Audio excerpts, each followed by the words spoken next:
You're wondering, what is the actual kind of recipe to actually getting better? At anything really, but mainly obviously you're here because of Rocket League, I would assume. There's a certain process that you kind of have to go through, and it takes a while to do it, but you basically have to go through this kind of process to be able to admit that you're wrong and admit what you're doing wrong in a game. A lot of people's first instinct is just not to believe it's them, and unfortunately that mindset doesn't really get you anywhere. And I joke about it all the time in other videos, like, oh, it's my teammate's fault and stuff like that. I joke about that because that just seems to be the idea of everything. It's my teammate's fault, you know. So everyone kind of has this idea that you're literally doing nothing wrong. And, you know, there are games where you probably are doing less wrong than your teammate, for sure. That's a thing, and there's games where you're doing more wrong than your teammate. You literally can't rely on your teammate. Like, you know, the kind of old thing is, like, if you were really good enough, you would be a higher rank, basically. It's kind of a way to just be more truthful with yourself. So I'm going to show you the best ways in this video on basically how to get to that point and how I've gotten a lot better at it, and honestly how that correlated to me going up in ranks, because I did get like a lot better at it, and being able to admit that I was doing wrong, and also focusing things that I wanted to focus to help me improve. And, you know, there's not like a thing you have to focus. There's a couple important things, of course, like kickoff, speed, recoveries, that sort of thing. So the first way I would recommend on how to get better at this is VOD reviewing. And VOD reviewing, basically sitting down watching your own games, watching from your teammates' perspective, is a really good way of doing this. It basically, like, and also, if you have like a friend, this is also just for people who have friends, unfortunately I don't. But this is for people who have friends that maybe are a little bit of a higher rank and can basically show you what you're doing wrong. You basically, if it helps get them involved, you know, can you watch this for me, see what I'm doing wrong type thing. Sort of like a coach. Watch your own gameplay and be completely bluntly honest with what you're doing wrong. And I don't... VOD reviewing's good, but it's kind of pointless if you don't know what you're looking for. This comes through like watching pros and seeing how the game's basically meant to be played. You know? So... Oh my god, I nearly just peeked. This is quite a big one that pros will tell you to do all the time, is watch your own gameplay and basically self-reflect on what you're doing. And obviously finding VODs is so easy in Rocket League. You don't even have to turn on a setting, I don't think you do anyway, but you can literally just go to set, profile, match history. I'm sure a lot of you will know this. So look, you can literally see every single VOD from the last 20 matches actually. So that's a really good way of basically doing that and working on yourself. Now this is quite a funny one, and it's not always a good thing to do this, but sometimes listening to your toxic teammates might actually help, because you think they're just saying stuff because, you know, they're angry. You think they're just kind of trying to make fun of you more than anything. The chances are they probably have seen something in the game that they thought, you know what, I'm going to pick on that. If you missed the ball, you've done something like that, you know, they're going to pick on it. And we've all done it, man, you know, we'll get a bit angry at the game. Another way is genuinely when you're playing, listening to what your teammates are actually saying. The chances are that they might have some insight. Even, like, you know, there's direct feedback, and it's not always positive feedback, but it might be the right feedback. So be aware of what's good information and what's bad.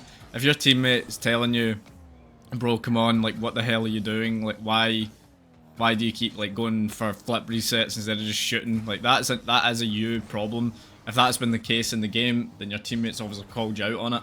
And that's feedback, it's critique, and it's up to you how you choose to take it. If you choose to get angry at it, then unfortunately, like, I do it as well, I get angry at it, but it's your problem. You know, it's like, well, if you're going to choose to get angry, then you kind of deserve to be the rank you are. If you're not going to take that as criticism and be like, right, well, maybe he was right, maybe I could have rotated quicker. And it's quite a controversial one, because not all of the toxic things people say are constructive. They are just trying to attack you, but this is where you need to come in and basically be aware enough to realise what actually is constructive. And this comes through watching and playing. I always try to do it. It is very hard, I will say it.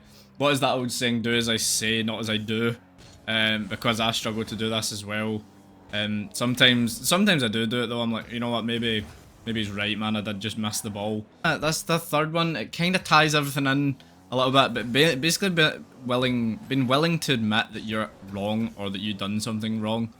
And this basically comes through complete self-accountability, and it's also, I also think it directly correlates to like your age, for example. If you're a bit younger, you might be more likely to blame others instead of taking the blame on yourself. It's a natural thing that a lot of younger people do and immature people do. This is like a big thing, you know.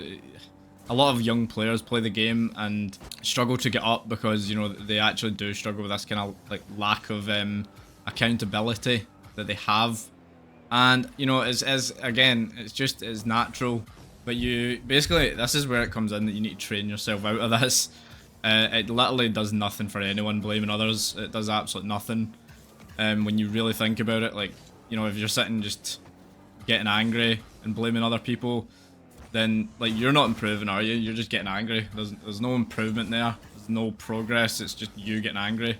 And also, I don't necessarily think that anger is like a bad thing. It can kind of motivate you in a way to make better decisions, or not to make better decisions, but to basically want to win, to be competitive. It's quite it can be a good thing. You need to adopt the mindset of being completely self-accountable, which is such a difficult thing to do.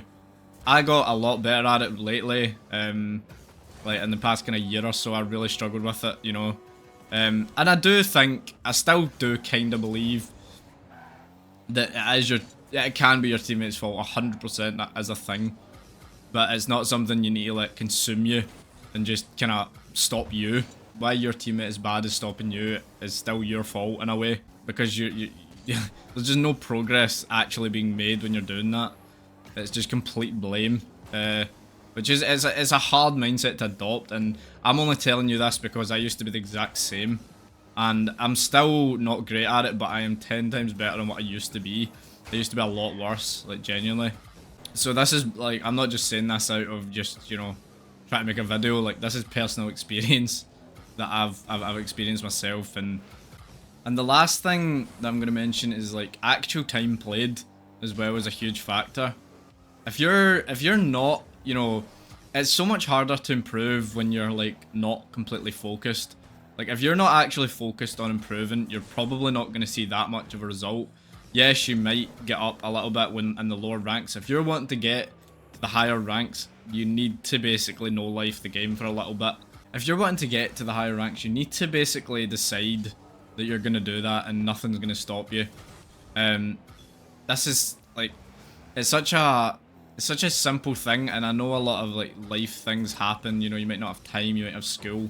If you're still in school, it's the perfect time to do this. Like, literally, like, you don't realize how much time you actually have in a day. Like, you literally go to school for what, 9 to 4 for most people, and then you're home, and you can just do that for the rest of the night. Then you've got the whole weekend off. If you're really focused on improving, you know, you shouldn't let stuff like that stop you. It can get in the way, but you shouldn't let it stop you.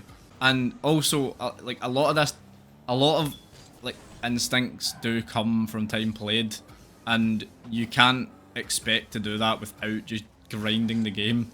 It's impossible. Like, it's this kind of like game sense thing that pros have, for example, or high rank players have, that lower ranks don't, because they've just played so much. Like, they know exactly what you're gonna do, they know what they're gonna do. It's one of the, it's like this thing that you can't obtain. It's one of those things, it can't be taught, basically. It cannot be taught, it has to be through your experience. That just does come through a lot of time played, man. And it's kind of sad, you know, the game's you know, not in a great state right now in terms of a lot of people are kind of going away from the game.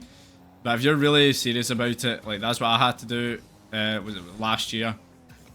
Really focused it, you know. I was kind of good, you know, I was like champ, and then I was like, nah, I need to try to get a better rank. And I really grinded it for a while, and pretty much since then, that's kind of been my whole thing. Still not got SSL yet, unfortunately, but I'm hopefully going to be there before summer, maybe, we'll see.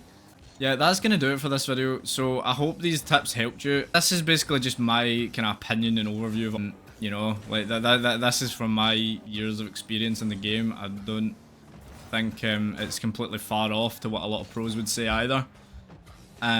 you know, about no life in it, actually being critiquing and taking information on as if it's criticism, taking information on as if it's constructive criticism instead of just being toxic. A lot of people kind of confuse the two and just believe that if you say anything then you're toxic, which is not a good way to be. It's a hard mindset to adopt. So yeah, thank you very much for watching this video. If you haven't already, please leave a like and subscribe. I'm really enjoying the channel at the minute. Also, thank you for 500 subs. I really appreciate that. So try to get to 1,000. Hopefully by summer, we'll see. I'm just gonna keep uploading, keep grinding, and see what happens. So yeah, thank you very much for watching, and I'll catch you in the next one.